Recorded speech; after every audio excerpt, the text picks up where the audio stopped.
Aujourd'hui, nous allons parler d'un thème très important, le thème les caractéristiques d'un bon et fidèle serviteur.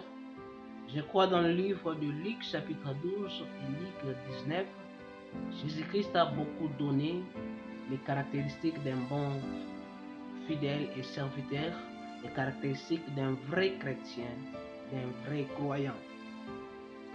C'est pourquoi je vais parler un peu de quelques caractéristiques que Jésus-Christ a énumérées dans le livre de Luc chapitre 12 et aussi dans le livre de Luc, dans le chapitre 19 du livre de Luc. La première caractéristique d'un bon et fidèle serviteur, nous allons trouver ça dans le livre de Luc chapitre 12, versets 42 à 43, la Bible dit, et le Seigneur dit, quel est donc l'économe fidèle et prudent que le maître établira sur ces gens pour leur donner la nourriture au temps convenable? Heureux ce serviteur que son maître à son arrivée trouvera faisant ainsi. La première caractéristique d'un bon et fidèle serviteur, il est celui qui travaille dans l'excellence malgré l'absence de son maître. Il n'a pas besoin que le maître soit là pour travailler. Il n'a pas besoin qu'on soit derrière lui pour travailler. Il n'a pas besoin que le maître soit présent pour travailler. Mais il travaille dans l'excellence malgré l'absence de son maître. Mais un méchant serviteur, l'autre, dans l'absence de son maître, il ne travaille pas bien. Lui, il a besoin de la présence du maître pour bien travailler. Et mes frères et sœurs, je prends l'exemple d'un méchant serviteur dans la Bible, c'est Aaron. Aaron, dans la présence de Moïse, il respectait la parole de Dieu, il respectait ce que Moïse disait. Mais lorsque Moïse est allé à la montagne pour chercher la loi de Dieu, Aaron a fait le veau d'or au peuple parce que le peuple a réclamé. Un méchant serviteur, il a la force de faire la volonté du maître, c'est dans la présence du maître. Lorsque le maître est absent, il n'a pas la force de faire la volonté et Aaron a été influencé par la réclamation du peuple israélite au lieu de rester dans la vérité. Mes frères et sœurs, c'est-à-dire quoi? Un méchant serviteur, il n'a pas la révélation de l'omniprésence de Dieu. Un vrai serviteur, il a la présence de l'omniprésence de Dieu. Parce que notre maître Jésus-Christ, il n'est pas comme le maître de la terre. Le maître de la terre, il est dans le... il a des limites.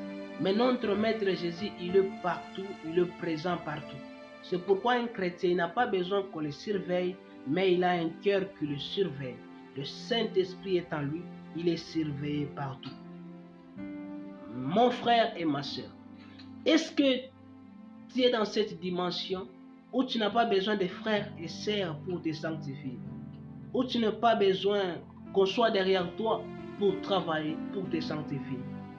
Est-ce que tu es dans cette dimension? Si tu n'es pas dans cette dimension, tu es un faux serviteur. Alors si tu te retrouves dans l'endroit où on ne sait pas que tu es serviteur de Dieu, c'est pourquoi il y a des chrétiens, s'ils se retrouvent dans un endroit où on ne sait pas qu'il est serviteur de Dieu, il se comporte comme un païen. Pourquoi? Parce qu'il n'a pas la révélation de l'omniprésence de Dieu. Que tu sois à l'église, tu es chrétien. Que tu sois dans la famille, tu es chrétien. Que tu sois partout où tu peux te retrouver, tu es chrétien, tu es chrétien. Tu n'es pas chrétien, ce qui doit déterminer ton amour envers Dieu, ce n'est pas le frère et sœur, ce n'est pas l'église, mais c'est ton cœur. Est-ce que ton cœur est à Dieu? Est-ce que ton cœur te surveille? Est-ce que ton cœur te surveille encore? Est-ce que ton cœur te dit ne fais pas ça? C'est pourquoi aujourd'hui nous avons des chrétiens qui font des bonnes choses en public, qui sont bons en public, mais dans leur vie, ils sont des païens. Est-ce qu'il y a une voix qui te dit, même si tu te retrouves dans l'endroit où on ne sait pas que tu es chrétien, qui te dit non, tu es chrétien. On n'a pas besoin de me dire que je suis chrétien, mais mon cœur me dit chaque fois que je suis chrétien. C'est pourquoi tu dois prier à Dieu de te donner un cœur qui te surveille. Parce qu'un bon et fidèle serviteur, il travaille dans l'excellence malgré l'absence de son maître. Alors notre maître Jésus-Christ, il est partout, il est partout. C'est pourquoi ça ne sert à rien de vivre dans l'hypocrisie, ça ne sert à rien d'avoir la popularité devant les gens. Des fois, la popularité, ce n'est pas le signe de la vérité. Mais ce que nous devons veiller, c'est de garder la communion avec Dieu. Le deuxième caractéristique d'un bon et fidèle serviteur, il respecte le contrat. Un bon et fidèle serviteur respecte le contrat. La Bible nous dit quoi dans le livre de Luc chapitre 12 verset 42? Et le Seigneur dit, quel est donc l'économe fidèle et prudent que le maître établira sur ses gens pour leur donner la nourriture au temps convenable? Un autre vint et dit, Seigneur, voici ta mine que j'ai gardée dans un linge. Le contrat, c'était d'avoir une mine et de multiplier cette mine. Mais ce serviteur, il vient remettre cette mine.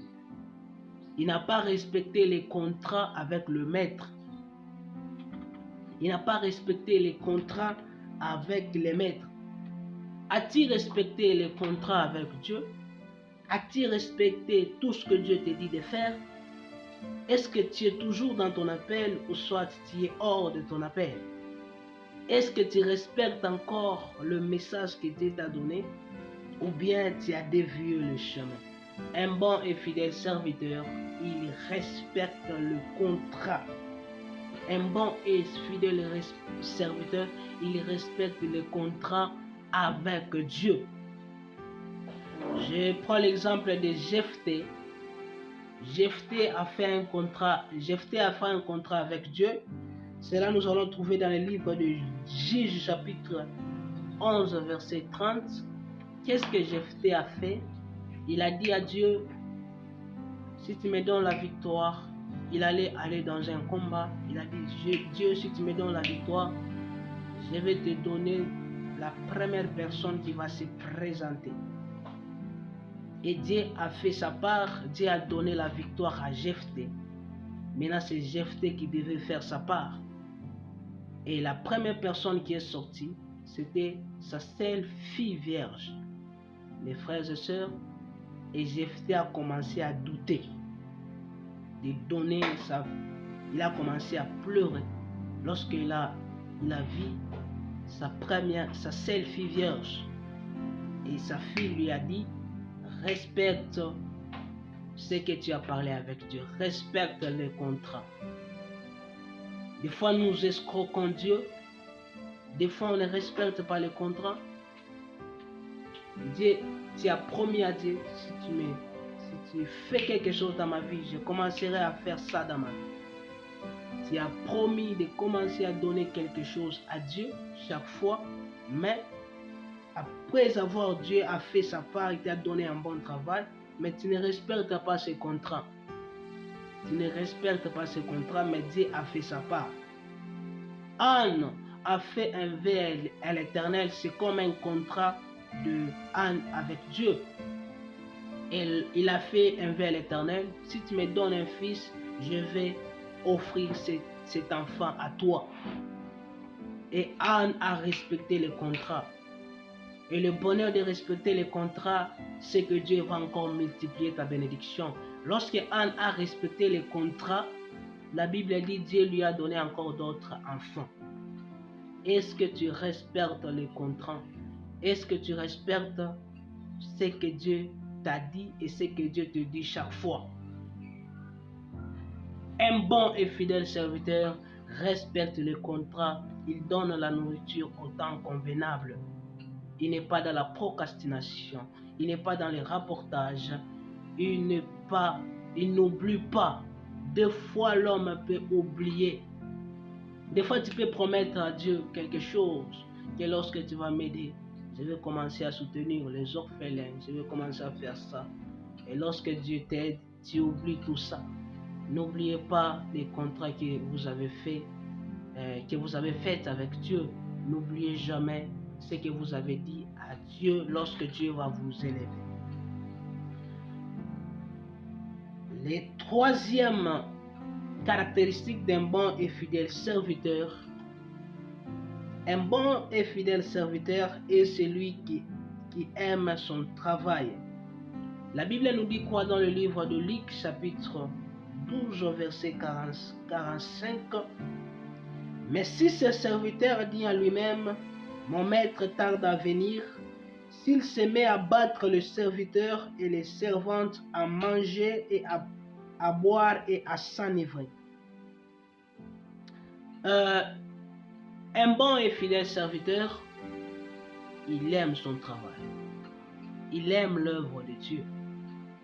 Et si tu veux bien servir Dieu, tu ne dois pas servir Dieu comme un serviteur, mais tu dois servir Dieu comme une épouse, parce que tu es l'épouse de Jésus-Christ. Et Jésus-Christ, il est notre époux. Et qu'est-ce qui caractérise l'épouse? C'est de l'amour. Tu dois servir Dieu avec amour. Qu'est-ce qui motive ton travail à Dieu? Qu'est-ce qui te motive pour tout ce que tu fais à Dieu? Si tu es motivé par de l'argent, si tu es motivé par des reconnaissances, un jour tu vas abandonner. Si tu es motivé par des reconnaissances, par des récompenses, un jour tu vas abandonner. Parce que des fois tu peux servir, il n'y a pas de récompense. Ce qui doit motiver ton travail pour Dieu, c'est l'amour. Je sers Dieu parce que je l'aime. Est-ce qu'on aime Dieu? Est-ce qu'on fait toutes choses en aimant Dieu? Ou bien on a des intérêts? Ou bien on sert Dieu parce qu'il bénit? Ou bien on sert Dieu parce qu'il élève? Ou bien on sert Dieu parce qu'il protège? Qu'est-ce qui motive ton travail pour Dieu? Nous devons servir Dieu parce que nous l'aimons. Et nous l'aimons parce qu'il nous a aimés.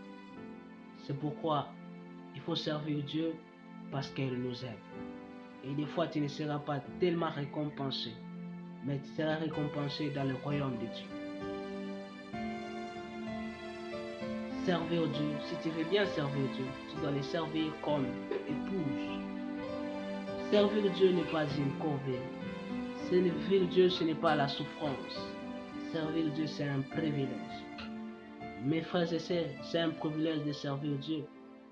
Quand Dieu te demande de lui servir, c'est un privilège, ce n'est pas la souffrance, ce n'est pas une corvée. C'est le travail que Dieu voulait faire lui-même. Alors il te donne la responsabilité de le faire.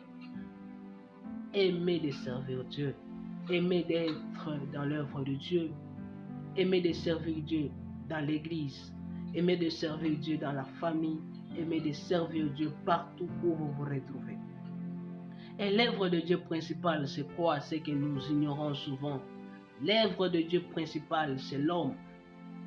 L'homme qui a le mauvais comportement. L'homme qui a un mauvais comportement. L'homme païen. Ton voisin là qui a un mauvais comportement. Ton voisin païen. C'est lui l'œuvre de Dieu.